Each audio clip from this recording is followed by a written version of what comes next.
Hey, good afternoon. I'm going to do a short video of how I set my rods and reels up. Probably you've seen me, I've landed some couple pretty good catfish here in the last couple of weeks. I've had numerous calls and messages about what kind of line and the gear that I use. This is the line that I use. I use a mono, it's 40-pound test offshore angler. That is my main line. And I just switched to an 80-pound leader in this same stuff. That's what I use there. And I'm going to show you what I got. Let me show you one other thing. This is the rods that I prefer. These right here are Tangling with Catfish, the Extreme Series. If you're looking for a reel, a rod that will handle a big fish, this one right here will do it. I use some Abu Garcia 6500s. And I also use some Shimano TR200G. They got a bigger spool than the Abu Garcia. I like to run these with a bigger spool when I'm running planer boards and want to get my baits far back. So I do have a couple of these reels set up on my rods. So if I want my line far away from the boat, that's what I use.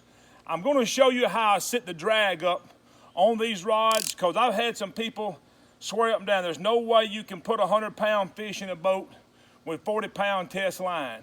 Yes, you can.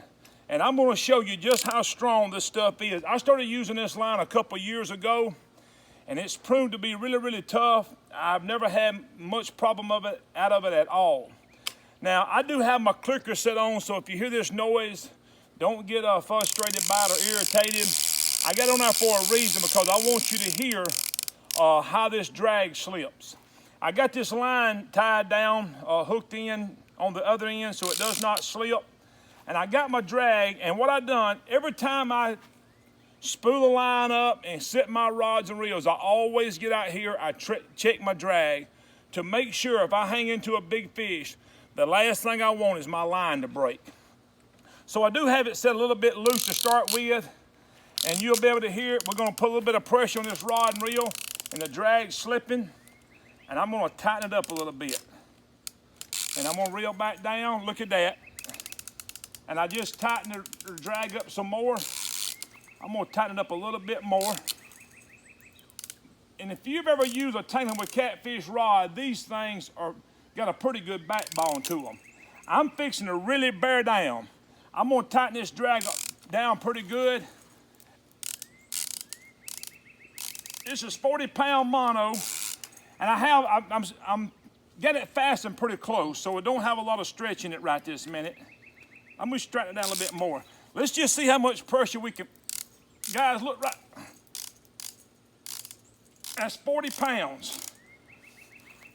Now, I don't sit it that tight. I like mine where to slip a little bit, especially if I have him out and I'm not around any cover or anything like that. I'm just going to wear the fish down. Now, if you was around some cover, I do have a couple more reels set up that I have braid on. And if I don't want him to slip at all or want no stretch, I will use them rods if I'm suspended down in some cover. Other than that, I like to use the mono. And this is how I set my drag. Look at that.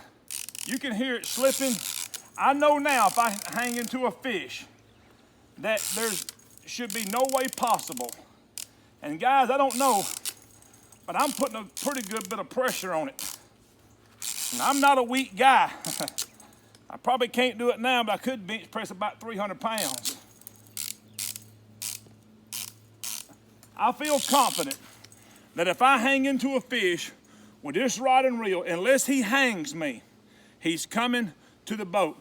So make sure, I preach this over and over again, always be prepared to hang into that big fish.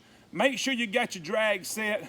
One of the things I roll my eyes at is people constantly tell me, well, I hung into one and broke my line.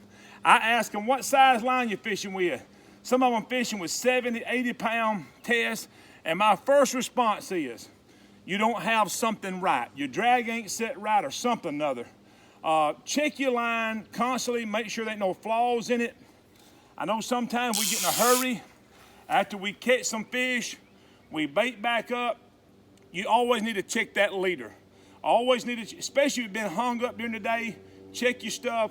I usually run my hand down my line the first 10 feet just to make sure I don't feel no nooks, little cuts or nothing like that. If I do, I cut it off, I retie it. Last thing you want to do, hang into a fish and him break your line. Guys, this is 40-pound test. I don't know if something may break, but it ain't gonna be the line. Do y'all see that? 40 pounds. You need to get you some of it. We'll see y'all later. Hope this information has been good to you, and have a blessed day.